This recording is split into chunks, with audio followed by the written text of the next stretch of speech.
देवी प्रपन्नार्तिहरे प्रसीद प्रसीद मातर्जगतोऽखिलस्य प्रसीद विश्वेश्वरि पाहि विश्वं त्वमीश्वरी देवी चराचरस्य। नमस्कार, मैं कावरी कुमारी, सहायक प्राध्यापक साहित्य, जूथालाल संस्कृत महाविद्यालय, मझौलिया, पश्चिम चंपारण। आज शास्त्री प्रतिष्ठा द्वितीय खंड के छात्रों के लिए साहित्य दर्पण के तृतीय परिच्छेद से आस्वाद स्वरूप रस और व्यंजना वृत्ति का तादात्म्य बताने जा रही हूँ। नन्वेतावता रसस्याज्ञेयत्व मुक्तं भवतीति व्यंजनायाश्च ज्ञान विशेषत्वाद् द्वौरैक्यमापतितम् ततश्च स्वज्ञानेनान्यधिहेतुः सिद्धेऽर्थे व्यंजको मतः तदादीपोऽन्यथाभावे को विशेषो अस्य कारकात्। इत्युक्त दिशा घट प्रदीप बद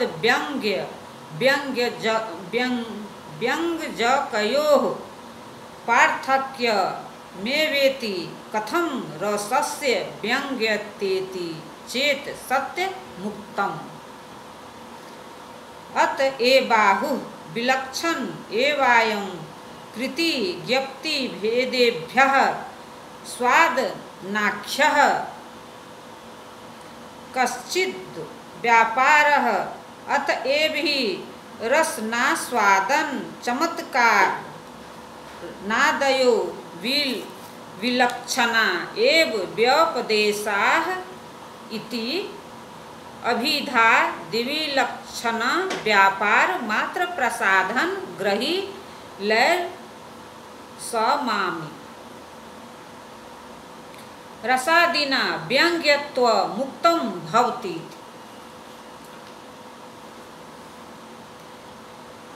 यहाँ एक प्रश्न उठता है और वह यह है कि यदि रस और आस्वाद की उपर्युक्त एक रूपता मान ली जाए और रस अथवा आस्वाद को स्वप्रकाशानंद रूप संवित स्वीकार कर लिया जाए, तब वह कैसे संभव है कि रस को अनुभव का विषय सिद्ध किया जाए। यह कैसे संभव है कि रस अथवा आस्वाद प्रकाश रूप भी हो जाए और प्रकाश अथवा संवेदन का विषय भी बन जाए। यहाँ यह तो कहा नहीं जा सकता कि रस अथवा आस्वाद व्यंजना द्वारा वेद्य है, क्योंकि जैसे रस अथवा आस्वाद एक ज्ञान विशेष है, वैसे ही व्यंजना भी एक ज्ञान विशेष ही है। और ऐसा होने से यही सिद्ध है कि रस और व्यंजना दोनों एक अभिन्न तत्व है। रस और व्यंजना जब एक तत्व हुए, तब क्यों कर रस को व्यंजनावेद्य कहा जा सके। रस को तो तभी व्यंग्य कह सकते हैं जब व्यंजना उससे एक पृथक तत्व हो।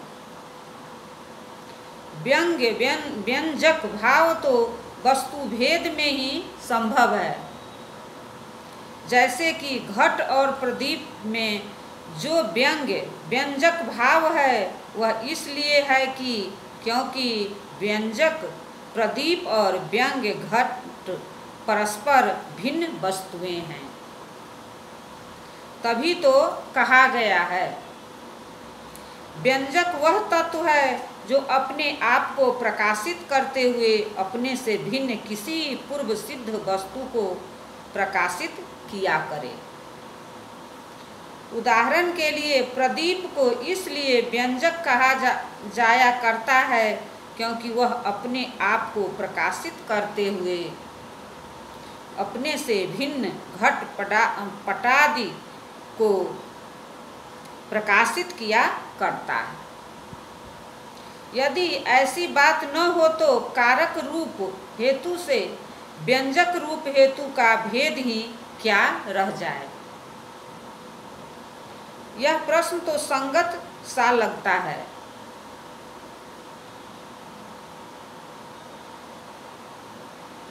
तभी वस्तुतः रसमर्मज्ञ शिरोमणि आचार्य अभिनवगुप्त ने ऐसा कहा है। आस्वादन रूप व्यापार एक सर्वथा विलक्षण अलौकिक अनिवर्चनीय व्यापार है। यह व्यापार जैसे कारक हेतु के कृति रूप व्यापार से विलक्षण है, वैसे ही ज्ञापक व्यंजक हेतु के ज्ञप्ति व्यंजक रूप व्यापार से भी विलक्षण है।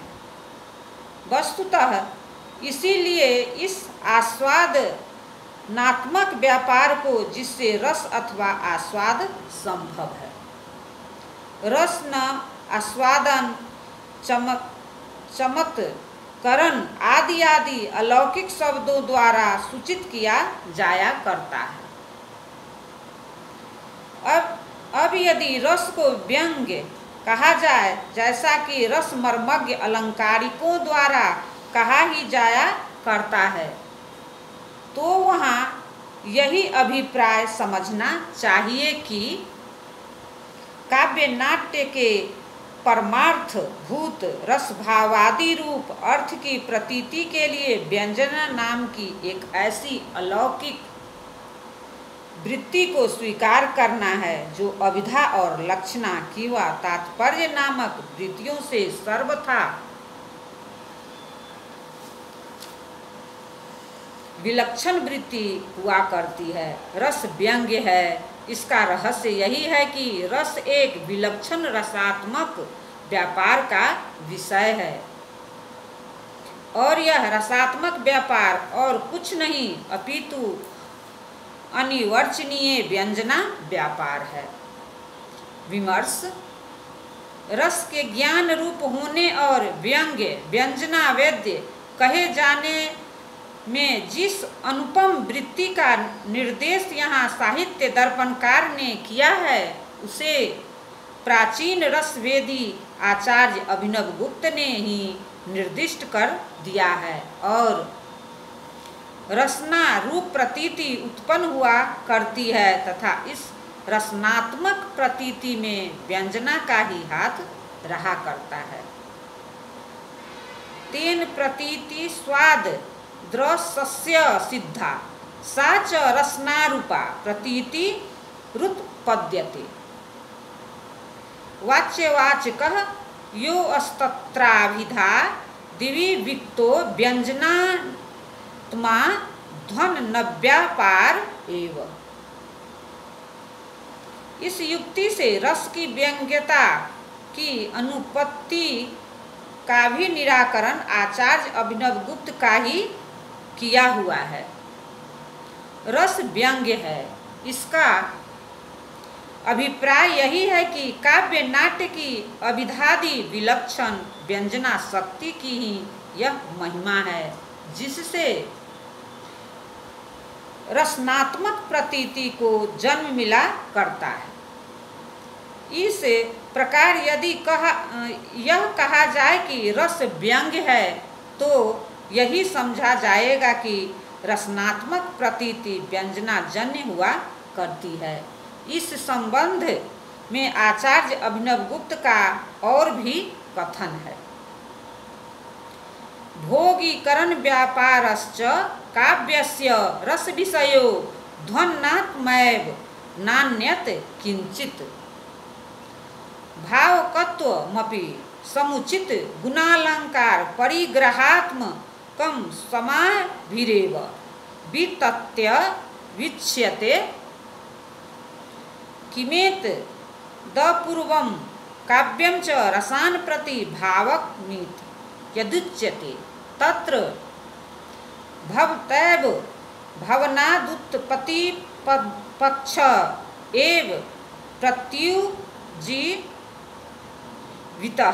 न च काव्यशब्दानां केवलानां भावकत्वम् अर्थापरिज्ञाने तद्भावात् न च केवलाः नामार्थानां शब्दान्तरेणार्प्यमानत्वे तद्योगात् द्वयोस्तु भावकत्व अस्माभिरेवोक्तम् यत्रार्थ शब्दो वा तमर्थ व्यंग्यक्त इत्यत्र तस्माद् व्यंजकत्वाव्याख्येन व्यापारेण गुणालंकारौ चित्यादि कयेति कर्तव्य तथा काव्यं भावकं रसान् भावयति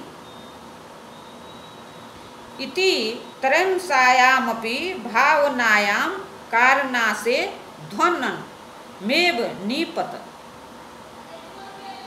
भोगोऽपि न काव्यशब्देन क्रियते अपितु धनमोहान्ध्य संकटतानिवृत्ति द्वारेणास्वादा परमाग्नि अलौकिके द्रुति विस्तर विकासात्मनि भोगे कर्तव्ये लोकोत्तरो ध्वन व्यापार एव मूर्धाभिषिक्तः तेन चेदं भोगकृत्यं रसस्य ध्वननित्यै सिद्धे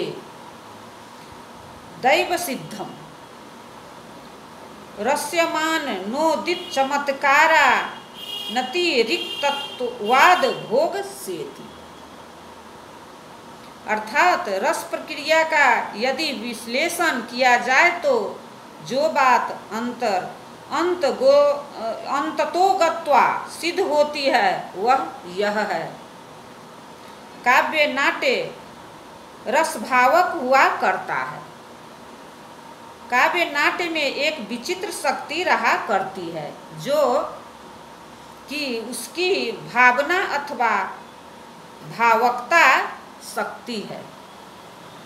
काव्य नाट्य की यह भावना वस्तुतः उसकी व्यंजना है, अन्य कुछ नहीं। काव्य नाट्य की भावना में भी साध्य, साधन और इति कर्तव्यता के तीनों अंशों के स्वरूपों का स्पष्ट पता चला करता है। रस अथवा आनंदमय अनुभव तो इसका साध्य है और व्यंजना साधन। इति कर्तव्यता उपकारक तत्व के रूप में भी काव्य नाट्य की ही व्यंजकता सामग्री अर्थात गुण अलंकार आदि की औचित्यपूर्ण योजना दिखाई दिया करती है। यह काव्य नाट्य की व्यंजना ही है जो कि विभाव आदि को साधारणीकृति से लेकर रसनारूप प्रतीति तक स्फुरित रहा करती है। रस और रसना रूप प्रतीति में औपचारिक अभेद मानकर रस को व्यंजना जन्य कहने में कोई आपत्ति नहीं। धन्यवाद।